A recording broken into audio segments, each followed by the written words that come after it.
જૂનાગઢમાં ઝાંઝરડા રોડ ઉપર આવેલા ખાખીનગર વિસ્તારમાં હીરાભાઈ જોટવાના સમર્થનમાં જન આશીર્વાદ સંમેલન યોજાયું, જેમાં મોટી સંખ્યામાં નગરજનો ઉપસ્થિત રહ્યા હતા અને હીરાભાઈ પોતાના તીખા વક્તવ્યમાં ભાજપ પર આકરા પ્રહારો કર્યા હતા. આવો વરસાદ તો અગાઉ ઘટાવે જોયો છે. શું પરિણામ, કેટલી રજૂઆતો, કેટલા બહુ નાની. તમે આજે એક વસ્તુ સમજો ને કે આજે અત્યારના ખાલી પાડશે, મજા કરશે, પણ પછી વિચારશે કે આ વાત બરોબર નહોતી. ખાસ હું જે જ્ઞાતિમાં આવ્યું એને મારે ખરેખર હું કહું છું, બધાને કહું, એક જ્ઞાતિને ને સર્વ જ્ઞાતિ છે ન હોય, સમાજના કામમાં જ્ઞાતિ હોય. હવે ખાવા પીવા જૂનાગઢ જિલ્લામાં હું એક અને બે ચાર ભીખાભાઈ જોશીનું સ્વાગત ચિરાગભાઈ ભલાણી કરશે, મનીષાબેન નું સ્વાગત ટીકુબેન કરશે. આ વિસ્તારના આગેવાન સુનીભાઈ પનારાનું દિનેશભાઈ ગોઠી સ્વાગત ગણાય. અમારે જે છે સાહેબ આવ્યા એટલે આટલા જે છે હું કહું છું કે ભાઈ તમારી કમાણી કેટલી કે ભાઈ 20,000 રૂપિયા 30મી તારીખ તો કે ભાઈ અમે માંગતા જોઈએ કરી દીધી છે, બરાબર છે. એટલે આ બધી વસ્તુઓ એવી છે કે જે કે ઉમેદવાર સારો હશે, લડાઈ કરી શકશું. અને ઉમેદવાર શ્રી હીરાભાઈ જોટવા આવી ગયા છે એટલે આપણા કાર્યક્રમને યુવાન કરવરીઓ યુવાન છે અને અમને બળ મળશે. અને એની 150 જણાની ટીમ સાથે કોંગ્રેસમાં પ્રવેશ કરે. કેયુર પટેલ અને તમામ સમાજને ખાતરી આપો કે હું આવતા સમય માટે સુખ દુઃખમાં બધા આપનો સાથી બનીશ, 5 વર્ષ આપણી સાથે રહીશ. એવી અહીંયા ભાઈઓ આવ્યા છે તો એ વાત ભૂલાઈ ગઈ, એટલે ફરી ખાતરી આપું છું કે આપણી સાથે રહીશ. કોઈ ઉભા ન થાય. આ જગ્યા આપણને નામાંકન વખતે વાતે કરી હતી પછી ખડકો પાછળ હતા કે એકાદ સીટ ઓછી મળે તો હું વાંધો છે, ત્યાં હિસાબ થઈ ગયો હતો, બધાને ખબર છે. ત્યારે આયા જે વર્ગ છે, સાણો વર્ગ છે, જે સમાજોને દિશા કરે એવા, દિશા સૂચન કરે એવા સમાજ વચ્ચે જ્યારે વાત કરવાની છે ત્યારે મારા કરતા બધા વધારે જાણે છે કે જૂનાગઢ કોર્પોરેશનની હાલત અને કોર્પોરેશનના મુશ્કેલીઓ. હું દર વખતે કહું કે ખાડામાં જૂનાગઢ કે જૂનાગઢ ખાડામાં નક્કી ન થાય. કાળવો અગાઉ સાપુરથી અડધું તણાઈ ગયું હતું તો પણ પાણીનો ઓવરફ્લો નહોતો થયો, અને આ વખતે ઓછા વરસાદે આ શહેરનો શ્વાસ અધર થઈ ગયો હતો કે ક્યારે કોણ તૂટી પડશે, ક્યારે બિલ્ડિંગો જાય, ક્યારે માણસની હાનિ થાય, કેટલી હાનિ. એ કુદરતી હોય તો વાંધો નથી, પણ કૃત્રિમ રીતે બિલ્ડર્સો પોતાની પેશકદમી કરીને આડેધડ કુદરતને વહેતા પાણીને રોકવાનો પ્રયાસ કરે. આમે કોઈ પણ કુદરતના કોઈ પણ પ્રવાહને, આવેગને કે કોઈ રોકવાનો પ્રયાસ કરે ત્યારે ફિઝિકલ રીતે પણ સારું ન થઈ શકે. તો કુદરત છે, એમને કોઈ રોકે અને એમના સ્વાર્થ માટે. અને એવો કોઈ ઉદ્યોગ કોઈ મને મળ્યો નહીં, તમને કોઈ ઉદ્યોગ મળ્યો હોય તો ઉશિયારી કરે. આનાથી મોટા ભાગે અહીંયા આવ્યા છે ત્યારે ગામડામાં દરેક જગ્યાએ ગ્રાન્ટ ટેબલ સ્કૂલો આપવામાં આવતી હતી, દર 5 ગામ વચ્ચે 10 ધોરણ કે 12 ધોરણ. એ બધી જ કોંગ્રેસના વખતમાં. ભાજપના વખતમાં એક પણ ક્યાંય સ્કૂલ હોય તો નામ આપે. હમણાં અહીં બોર્ડ મારે કે મેં આપના મહામહિમ રાષ્ટ્રપતિ પ્રતિભાતાઈ પાટીલ આવ્યા હતા, એમને મેં એક આવેદન આપ્યું હતું પર્સનલ પરિચયને લીધે. એ વખતે એક પ્રક્રિયા ચાલુ હતી ને સોમનાથમાં એક મેડિકલ કોલેજ આપવામાં આવી. એ અડધી થઈને હજુ તો અડધી સડતર ચાલુ છે, ક્યાં એમણે વેચી નાખી. અને ભેગી દુઃખ એ છે કે કોંગ્રેસે બનાવેલી સિવિલ હોસ્પિટલ વેચી નાખી. એટલે એક મતથી હોસ્પિટલો વેચ નાખશે, મેડિકલ કોલેજ વેચ નાખી, શિક્ષણ વેચ નાખ્યું, ઉદ્યોગ વેચ નાખ્યા. હવે એક મતથી પાછા માળો ને આખા પરિવાર મત કોંગ્રેસને હીરાભાઈને આપો એવી વિનંતી કરવા આવી. કહેતા હતા કે ગરીબીથી નીકળી ગયા તો 80 કરોડના અનાજ આપે છે જે સરકાર, તો ગરીબી ક્યારે દૂર કરી હતી તમે? એ તો કયો. એમના ને એમના બોર્ડ તમને બતાવે છે એમની ખામીઓ. એક મઠથી રામ મંદિર. તો એમને કહેજો કે સરદાર વલ્લભભાઈ પટેલે સોમનાથનો જીર્ણોદ્ધાર કર્યો હતો, ત્યારે કોંગ્રેસના પ્રમુખ હતા, આ દેશના ગૃહપ્રધાન હતા, પણ હંમેશા માટે રાજ સત્તા રાજા રજવાડા વખતે ને આજ સુધી રાજ સત્તાની ઉપર ધર્મ સત્તા હોય છે, એને પગથિયું બનાવાય નહીં. એટલે સરદાર વલ્લભભાઈ પટેલે સોમનાથનો જીર્ણોદ્ધાર કર્યો હતો, પણ એના નામે મત નતો માંગ્યો, અને આજે પણ એના વારસદાર તરીકે એમનો દુરુપયોગ ના કરી શકીએ. એટલે એક મતથી રામ મંદિરની વાત કરીએ તો પણ શંકરાચાર્યોના બધાની વાત શરૂઆત નહેરુજીએ ઈટ માંડી હતી, ઇન્દિરાજીએ તાળા ખોલાવ્યા હતા, રાજીવજીએ શિલાન્યાસ કર્યો હતો, વાત સુપ્રીમ કોર્ટમાં ગઈ. બીજા એક આપણા શંકરાચાર્યએ વાત કરી હતી, અહીંયા વકીલ સાહેબ છે કે એમની 90 દિવસ આવેલી હતી, 50 દિવસ મુસ્લિમ પક્ષે વકીલો હતા, 40 દિવસમાં 24 દિવસ શંકરાચાર્યના પક્ષેથી વકીલ અને પુરાવા રજૂ કર્યા હતા. જૂનાગઢ કોંગ્રેસના લોકસભાના ઉમેદવાર હીરા જોટવાના સમર્થનમાં યોજાઈ બાઇક રેલી. કોંગ્રેસ દ્વારા યોજાઈ રેલી. વિવેકાનંદ ગ્રાઉન્ડ ખાતેથી શરૂ કરાઈ બાઇક રેલી. શહેરના રાજમાર્ગો પરથી પસાર થઈ બાઇક રેલી. ડીજે સાઉન્ડ સાથે કોંગ્રેસ કાર્યકર્તાઓમાં રેલી દરમિયાન જોવા મળ્યો ઉત્સાહ. શહેર પ્રમુખ મનોજ જોશી સહિતના સ્થાનિક કોંગ્રેસ નેતાઓ રહ્યા હાજર.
શકે.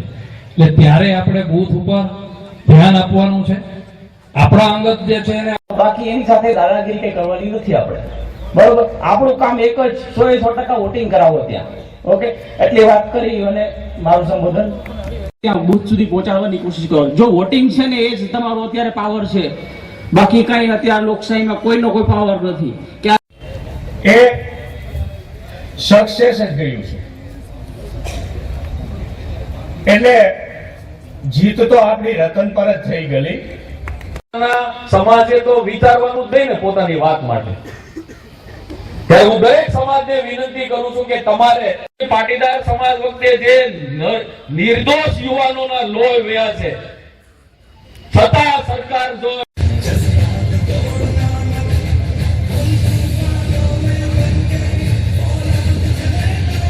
દુઃખી ન હોવું જોઈએ, કોઈ પણ વ્યક્તિ દુઃખી ન હોવું જોઈએ અને ત્યાં મહિલાનું સન્માન થવું જોઈએ.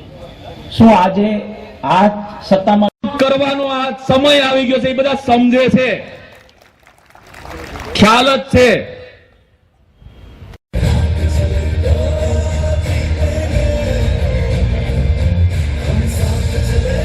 નહીં. બાકી જે બોલે છે ને એને દંતકથાઓ કહેવામાં આવે છે, અને ઇતિહાસ તો ક્ષત્રિયોના જ ઇતિહાસ છે. મિત્રો, આ બધા જે બોલે છે ને દંતકથાઓ છે. શિક્ષક હતા, અનુભવી છે. મને અમારા રાજકોટના વરિષ્ઠ અમારે પત્રકાર છે જગદીશભાઈ મહેતા, એ મને કહેતા હતા કે પ્રતાપભાઈ ત્યાં રૂપાળાભાઈ છે, એને આ રૂપાળા હોવા છતાં આવી ગદરું અને આપણને બધાને જેમ અને ખરેખર એક મારી એક વાત કહીને હું મારા શબ્દોને વિરામ આપીશ. હવે ખ્યાલ જ નથી ઇતિહાસ શું છે. ઇતિહાસનું સૂત્ર છે નો ડોક્યુમેન્ટ નો હિસ્ટ્રી. આધાર અને પુરાવા વગર. બાકી જે બોલે છે ને એને દંતકથાઓ કહેવામાં આવે છે.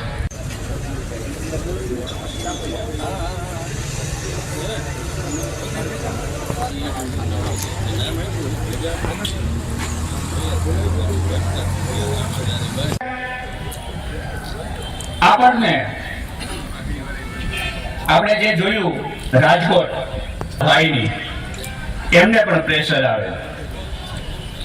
હવે આવા પ્રેશરથી કઈ આપણે ડરવાની જરૂર નથી. કાલે મને 2-4 જણાના મને ફોન આવ્યા. હું પણ અમારા સોડવદર ગામનો સરપંચ, ભાજપનો કાર્યકર્તા છું, કે સરપંચ શ્રી તમે આમાં કંઈક કરો, આમાં કંઈક કરો, ગામને સમજાવો. એટલે ભાઈ સ્પષ્ટ રીતે કહી દીધું કે ગામને સમજાવવાનું નથી અને મારે સમજવાનું નથી. મારે સમજવાનું નથી અને ગામને સમજાવવાનું નથી અને તમારે ગામમાં આવવાનું. આ વખતની લોકસભાની ટિકિટો કેવી રીતે ફાળવવામાં આવી છે એનું કઈ નક્કી જ નથી. અહીં ઉપસ્થિત થવાનો આપ સૌ જાણીએ છીએ કે રાજકોટ લોકસભાના ઉમેદવાર પરસોત્તમ રૂપાલા દ્વારા જે સમસ્ત ક્ષત્રિય સમાજની નારી અસ્મિતાને લાંછન લાગે એવી ટિપ્પણી કરી હતી, તેના અનુસંધાને આપણી જે રજૂઆત હતી કે એમની ટિકિટ ફેરબદલી કરવામાં આવે તે માંગ ન સ્વીકારાતા સમસ્ત ક્ષત્રિય સમાજનો એક સુરે જ્યારે રણભૂમિમાં આપણે યુદ્ધે ચડ્યા ત્યારે હું અહીં એક દ્રષ્ટાંત રજૂ કરીશ રામાયણનું કે જટાયુ જ્યારે અંતિમ શ્વાસ લઈ રહ્યા હતા ત્યારે તેમની એવી સ્થિતિ નહોતી કે તે લડાઈ લડી શકે, છતાં પણ તેમણે રાવણનો મુકાબલો અંતિમ શ્વાસ સુધી કર્યો હતો. તે રીતે આપ સૌ આપણી અવગણના કરી છે એટલા માટે. અને જ્યારે નારીની અસ્મિતાની વાત આવે, સન્માનની વાત આવે, ત્યારે તો રાજપૂતોએ લીલુડા માથા આપી દીધા છે. અને ઘણા આવીને એવું કે બાપુ સમાધાન કરી નાખો ને, સમાધાન કરી નાખો ને. પણ એને કોણ કહે કે સ્વમાનના ભોગે રાણાને સમાધાન મંજૂર જ ન હોય ક્યારે. અને એક બહુ નાની વાત પણ મરમની વાત છે કે દીપડા દગો દે ને તો એના દુઃખ અમને ન હોય, પણ જ્યારે સિંહ શાંત બેહે ને તો એને ભવની બોઠક થાય. આ વાત યાદ રાખજો. અને 7 મેના રોજ પૂરેપૂરું મતદાન કરી અને આપણે આપણી તાકાત અને એકતા બતાવીશું. જય માતાજી.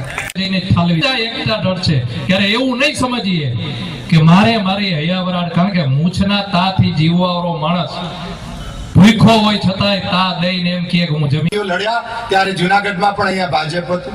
ક્યાં છે તમારું રામરાજ? ખેડૂતોને ચૂસો છો, ગૌચરો વેચો છો, મોટી મોટી મહાકાય કંપનીઓને છે તે એના તમે વાલા દવલા બન્યા છો. આજે નથી એ બોલતા, અમે આ તમને જરાક યાદ અપાવીએ છીએ કે તમારા કુશાસનની અમને બધી ખબર છે. અમે મૂંગા બેઠા હતા 75 વર્ષથી, તમે હળી કરી છે તો હવે જોઈ લેજો, જવાબ પણ તમને આપીશું. સાથીઓ, હું સંકલન સમિતિ વતી, સમસ્ત ક્ષત્રિય સમાજ વતી આપ સૌને 2 હાથ જોડીને વિનંતી કરું છું કે માફી ન કરી શકાય એવા ગુનાનો જવાબ આપણે 7 તારીખે આપવાનો છે. સવારે 7 વાગે જે માતાજીને દીવો કરતા હોય એમને દીવા અગરબત્તી કરી, ગામમાં પાડ્યા હોય એમને ચપટી સિંદૂર ચોપડી દર્શન કરી અને પહેલો મત કોંગ્રેસને આપી આવજો અને આ અહંકારી સરકારને ઘર ભેગી કરો. તમે જ નહીં, તમારા સગા વાલા પાડોશી મિત્રો. આજે મેં અમારા 2 મિત્રોને બોલાવ્યા ને, ટાણે કામ ના આવે ભાઈબંધ શું કામનો? હે, આને ભાઈબંધ કહેવાય. ડર્યા વગર આવ્યા છે બંને મારા સાથીઓ. તો ભાઈબંધી પણ તમારા બધાની, આપણા બધાની બહુ હોય છે. કહેવાય છે કે ક્ષત્રિયોને 100 મિત્રો હોય. એ બધાને કહેજો આજે અમારી બહેનો દીકરીઓના અસ્મિતાનો જવાબ આપવાનો છે. તમે ટેકો કરો. બહુ મત આપ્યા છે આને. ભય ગામડે ગામડે ભય ફેલાવી રહ્યા છે, પણ એ ભયભીત થયા છે. એ ભૂખ્યા થયા છે મત લેવા માટે, ડરાવવા માટે અને લોકોને છે તે ભયભીત કરવા માટે. આ તમે ભય અને ભૂખની વાત કરનારા લોકો, તમે આજે લોકોને ભયભીત કરો છો. હવે કોઈ જસ લેવાનો તમારે કોઈ મુદ્દો નથી રહ્યો. તો સાથીઓ, હું આશા કરું છું કે તમે 3 તારીખના રોજ જુનાગઢ જિલ્લા સમસ્ત ક્ષત્રિય એકતા સંકલન સમિતિ દ્વારા એક મહાસંમેલનનું આયોજન કરવામાં આવ્યું હતું, જેમાં સમસ્ત જિલ્લામાંથી સમસ્ત ક્ષત્રિય આગેવાનો અત્રે ઉપસ્થિત થયા છે. મોદી સાહેબ 2 દિવસથી ગુજરાતના પ્રવાસે હતા, પણ એક વખત પણ એમને ક્ષત્રિય સમાજની આજે 24 તારીખથી 24 એપ્રિલથી માર્ચથી જે અમારું આંદોલન ચાલે છે એના વિરુદ્ધમાં એક પણ સિંગલ સ્ટેટમેન્ટ આપેલું નથી. માટે જ ક્ષત્રિય સંમેલન આજે યોજવામાં આવ્યું છે. સમસ્ત ક્ષત્રિયોને સમજાવવામાં આવે છે કે 100% મતદાન થાય, મતદાન કરાવો અને ભાજપ વિરુદ્ધમાં આપણે 7 તારીખે મતદાન કરવાનું. જો સાહેબ વડાપ્રધાન રાજકોટ કે જામનગર કે ક્યાંય પણ પધારે તો એમનું સ્વાગત જ હોય. એ આપણા વડાપ્રધાન છે. અમે એના પદની ગરિમાનું છે તે સ્વાગત કરીએ છીએ, આદર કરીએ છીએ. સાથે જ અમારી સંકલન સમિતિએ ગુજરાત તરફથી પત્ર પ્રકાશિત કરી અને કહેલું પણ ખરું કે કેન્દ્રમાંથી આવતા નેતાઓનો અમે વિરોધ નહીં કરી. સાહેબ, અમે ઉદારતા બહુ દાખવી, પણ મોદી સાહેબ એમાં ઉણા ઉતર્યા છે અને એમણે છે તે કોઈ પણ જગ્યાએ ક્ષત્રિયોને જે પીડા છે, દુઃખ દર્દ છે, ખાસ કરીને અમારી બહેનોની અસ્મિતા અને નારી અસ્મિતાને ઠેસ પહોંચી છે, એના માટે પણ એ માણસે એક શબ્દ નથી વાપર્યો. કઈ રીતે એને યશસ્વી વડાપ્રધાન અમારે કહેવા? અમને કેમ પ્રતીતિ થાય કે આ અમૃતકાળ ચાલી રહ્યો છે? આ અમૃતકાળ નથી સાહેબ, આ કાળો કાળ ચાલી રહ્યો છે. લોકશાહીની ઠોકશાહી ચાલી રહી છે. એટલે અમે 7 તારીખે એ કરીને બતાવીશું. એમના અહંકારના શિંગડાને જરૂરથી અમે છે તે વાઢી લેવાના છીએ અને એ આપ 7 તારીખના મતપેટીઓથી જોશો કે ભાજપની વિરુદ્ધમાં અને સક્ષમ છે તે પક્ષ તરીકે કોંગ્રેસની તરફેણમાં સમગ્ર ક્ષત્રિયો જ નહીં 18 આલમ છે તે મતદાન કરી અને છે તે અમને એમનો રસ્તો બતાવીશું. પ્રતાપભાઈ ખુમાણ, સાવરકુંડલા. આજે જુનાગઢ આ ક્ષત્રિય અસ્મિતા સંમેલનથી હું આપ સૌને સંબોધન કરી રહ્યો છું. આજે 3 મે એટલે કે વર્લ્ડ પ્રેસ ફ્રીડમ ડે. સૌ પ્રથમ આપ સૌ મીડિયા કર્મીઓને, આપ સૌ ટીવી ચેનલને, સૌ પત્રકાર મિત્રોને આજના આ ફ્રીડમ ડે નિમિત્તે ખૂબ ખૂબ શુભેચ્છા પાઠવું છું. અને આજની જે લડાઈ છે એ હવે જ્યારે નજીકના દિવસો રહ્યા છે ત્યારે હવે આજે બે જગ્યાએ સંમેલન છે. જુનાગઢ છે સંમેલન, એવી રીતે જામનગર પણ સંમેલન છે. અને હવે રહી વાત 7 મેની, ત્યારે રાજકોટ સીટ ઉપર એપી સેન્ટર છે, એટલે રાજકોટ સીટ ઉપર બુથ વાઇઝ કમિટીઓ ક્ષત્રિય સમાજની બનાવવામાં આવી છે અને એનું સંકલન થઈ ગયું છે. ત્યારે હવે આપણે જોયું કે 2 દિવસથી આપણા યશસ્વી વડાપ્રધાન નરેન્દ્ર મોદી સૌરાષ્ટ્ર ગુજરાતના પ્રવાસે હતા, ત્યારે એમણે સુરેન્દ્રનગરની અંદર એક આછળતો ઉલ્લેખ કર્યો કે ક્ષત્રિય સમાજ નારાજ છે, એ પણ સ્વીકાર્યું ખરું એમણે. ત્યારે બીજું એક મહત્વનું બાબત એ હતી કે વડાપ્રધાનના જેટલા કાર્યક્રમો થયા ક્યાંય જે વિવાદિત ઉમેદવાર છે એમને સ્ટેજ ઉપર લાવવામાં આવ્યા નથી, એમનું ક્યાંય સ્ટેટમેન્ટ નથી, એમનું માનનીય વડાપ્રધાને પોતાના વક્તવ્યમાં ક્યાંય નામ પણ લીધું નથી, એવું જોવા મળ્યું નથી.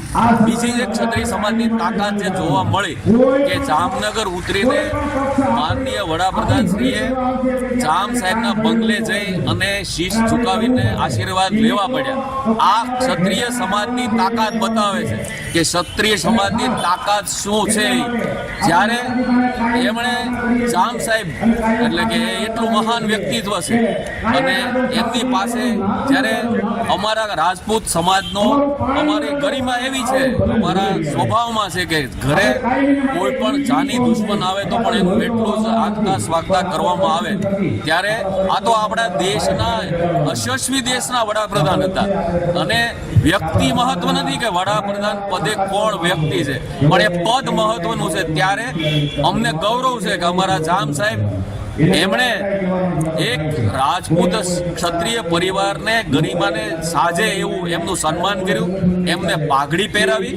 અને એ પાઘડી કેટલી મહત્વની છે એ સૌ લાખો લોકોએ, દરેક પ્રેક્ષકોએ પણ જોયું કે સંમેલનની અંદર માનનીય વડાપ્રધાનશ્રીએ પાઘડી પહેરી રાખી અને એ પાઘડીની મહત્તા કેટલી છે એ પોતાના શબ્દોમાં જ એને ટીવી ઉપર કીધેલું છે જાહેરમાં. ત્યારે હવે રહી વાત કે 7મી મે દરેકને એમ થતું હોય કે ભાઈ રાજપૂત સમાજના મતો કેટલા, તો મારે આપના સૌના માધ્યમથી એવું કહેવું છે કે ભાઈ સૌરાષ્ટ્ર ગુજરાતમાં અસંખ્ય એવા ગામડાઓ હું નામ લઈને બોલી શકું એમ છું, અસંખ્ય, કે ક્ષત્રિયનું એક જ ઘર હોય પણ 25-25, 30-30 વર્ષની સરપંચ એક ક્ષત્રિય જ હોય, એક જ ઘર હોવા છતાં. તો એના ઉપરથી બધાએ તારણ કાઢી લેવું જોઈએ કે ક્ષત્રિય પરિવાર એક હોવા છતાં શા માટે 25 વર્ષ સુધી એ સરપંચ પદે હોય. એ એની તાકાત છે કે ગામ એ જે કે એ પ્રમાણે સંપૂર્ણ રીતે વર્તતું હોય છે. ત્યારે ક્ષત્રિયોની આટલી ચાહના રહેલી છે કોમની અંદર, પ્રજાની અંદર, એ 7મી મે ઉભરીને બહાર આવશે અને એનું રિઝલ્ટ આપ સૌને 4 જૂને જોવા મળશે. સીધી ને શોર્ટ વાત છે કે ભાજપ વિરોધમાં મતદાન થવાનું છે.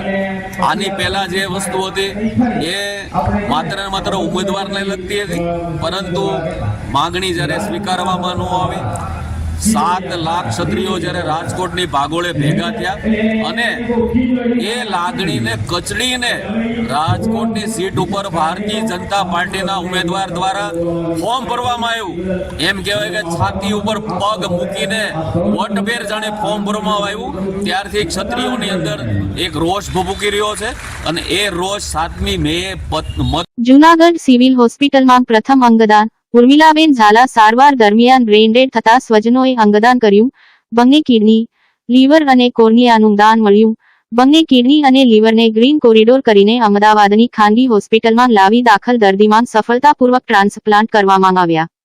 તારક ચિહ્ન બ્રેઇન ડેડ ઉર્મિલાબેનના પુત્રએ અંગદાનનો નિર્ણય કરી શ્રવણ જેવું સત્કાર્ય કર્યું. જૂનાગઢની પાવન ધરતી પરથી આજે અંગદાનનું સત્કાર્ય થયું છે. જૂનાગઢ સિવિલ હોસ્પિટલ ખાતે પ્રથમ અંગદાન થયું છે. સમગ્ર વિગતો એવી છે કે 57 વર્ષના ઉર્મિલાબેન ઝાલા જૂનાગઢ મ્યુનિસિપલ કોર્પોરેશનમાં કર્મચારી તરીકે કાર્યરત હતા. તેઓને હાઈ બ્લડ પ્રેશરની તકલીફના કારણે બ્રેઇન હેમરેજ થતા જૂનાગઢ સિવિલમાં સારવાર માટે લાવવામાં આવ્યા હતા. સિવિલ હોસ્પિટલ જૂનાગઢની બ્રેઇન ડેથ ડિક્લેરેશન કમિટીએ ગાઈડલાઇન્સ અનુસાર તેઓને બ્રેઇન ડેડ ડિક્લેર કર્યા બાદ તેમના પુત્રએ તેઓના અંગોનું દાન કરવાની સંમતિ આપેલ હતી. સ્વજનના દ્વારા અંગદાનની સંમતિ મળતા હોસ્પિટલની ટીમે અંગોના રિટ્રાવેલની પ્રક્રિયા આરંભી. સમગ્ર પ્રક્રિયાના અંતે 2 કિડની અને 1 લીવરનું દાન મળ્યું તથા બંને કોર્નિયા આંખની કીકીનું દાન કરવામાં આવેલ હતું. અંગદાનમાં મળેલા અંગોમાંથી લીવર તથા બંને કિડની અમદાવાદ સ્થિત સિમ્સ હોસ્પિટલની મેડિકલ ટીમ દ્વારા લઈ જવામાં આવેલ હતા તથા બંને કોર્નિયા મજૂરી આઈ કલેક્શન સેન્ટર જૂનાગઢ દ્વારા લઈ જવામાં આવ્યા હતા. ઓર્ગન ટ્રાન્સપોર્ટ કરવા માટે જૂનાગઢ પોલીસ દ્વારા અન્ય જિલ્લા સાથે કોઓર્ડિનેશન કરી Junagadh civil હોસ્પિટલથી seems hospital Ahmedabad સુધી ગ્રીન કોરિડોર બનાવવામાં આવેલ હતો. આ કામગીરીમાં મેડિકલ સુપ્રિન્ટેન્ડન્ટ ડો. ઉતાર્થ બ્રહ્મભટ્ટ, એડિશનલ મેડિકલ સુપ્રિન્ટેન્ડન્ટ ડો. સિકોત્રા એનેસ્થેશિયા વિભાગના ડો. હેતલ તાનાબા ડો. ખુશ્બુ કોરાટ તથા સર્જરી વિભાગના ડો. કુલદીપ માંડવીએ જહેમત ઉઠાવેલ હતી તથા હોસ્પિટલના તમામ ડોક્ટર્સ, નર્સિંગ સ્ટાફ, પેરામેડિકલ સ્ટાફે પણ એક ટીમ તરીકે ખૂબ જ સુંદર કામગીરી કરેલ હતી.